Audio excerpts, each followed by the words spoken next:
गुरुर्ब्रह्मा गुरुर्विष्णुः गुरुर्देवो महेश्वरः गुरुसाक्षात् परब्रह्म तस्मै श्री गुरवे नमः। अखण्डमण्डलाकारं व्याप्तं येन चराचरं यत्पदं दर्शितं येन तस्मै श्री गुरवे नमः। Because when we are talking about the synthesis of yoga, we forget why actually this integral yoga and the synthesis of yoga was needed. This is the cause. I am rising up this nation to send forth my word. It is for the world and not for themselves that they arise. This is the thing which we should remember. When we become a doctor or when we become an engineer, that education we use it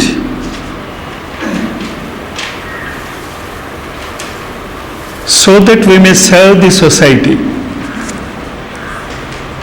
You don't become an engineer for your own sake. You don't become a doctor for your own sake. But because you do something with that knowledge to the society, you get respect in the society and also you make the society. Similarly,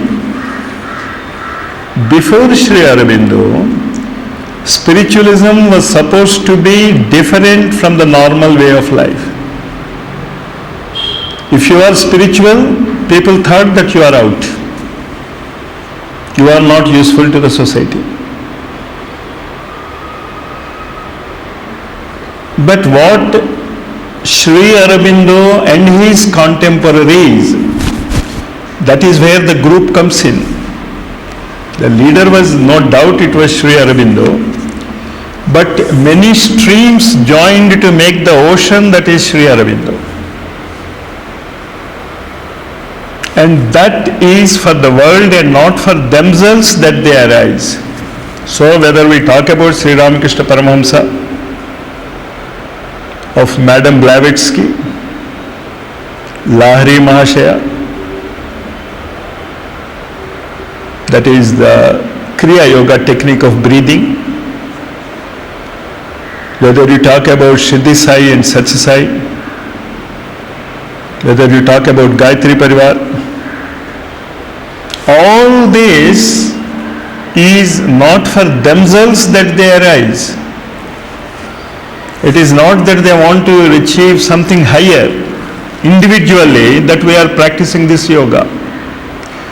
This yoga must become the civilization of the coming generation. Coming generation means our children. Very specifically, it is mentioned in Nostradamus predictions that those who are born after February 5th, 1962 belong to the new race.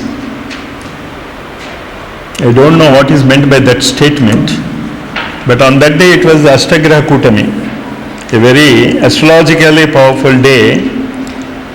So the 5th February 1962 is the date assigned. Those who are born from that day onwards are automatically the people of the new era. This is what we should understand, and I am giving them freedom for the service of the world. Giving them means the Indians. And when we speak about Bharat, you always remember we are talking about a way of thinking. We are not talking about where you are living. Because our present day society is certainly not Bharat. Almost our every way of thinking is westernized. Our dressing is westernized. Our food habits are westernized. So when people talk about Bharat and what I am giving them freedom for the service of the world, it means those who are engrossed or have enthusiasm in divine light. Bha means light, Rata means liking it. So this is the purpose for which 1 year of Sri Aurobindo's ashram sadhana, it is not a jail. For him it was an ashram, and for us ashram becomes a jail. Probably we are, what I should say, complementary to Sri Aurobindo in that way. Aurobindo could make a ashram out of jail, and probably for us the ashram is a jail, probably. Anyway, this we should always remember. We are doing this sadhana. We are trying to read and understand and practice the integral yoga, of which this synthesis of yoga and life divine are two parts which culminate in Savitri. So, though we are talking about 3 different books, actually they are 1 in 3. All are interrelated to each other. The next slide. This 7 card being is what we should always remember, because the first is the physical being, the second is the vital being, third is the mental being. The next 4 we need not study now about them. And when we use the 7-fold card of being, next slide. Next slide. This one. Existence, conscious force, bliss, supermind are those levels about which we do not know anything, but which controls our mind, psyche, life and matter. This aspect you should remember.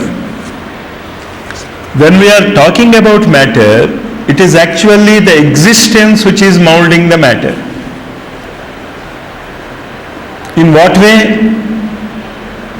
In the fag end of life divine we will understand it. How actually the matter is nothing but the opposite pole of existence. If existence is the north pole, matter is the south pole. You just can't divide them. To understand it, we are dividing it as existence and matter. But wherever there is a matter, there is an existence. And wherever there is an existence, there is matter. Similarly, where there is a consciousness acting as a force, you have life.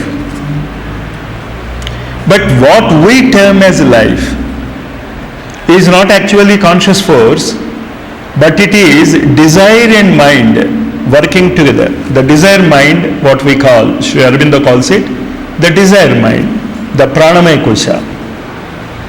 So actually the desire mind is consciousness force. Mind is the consciousness and desire is the force. In higher levels, we call it as consciousness force.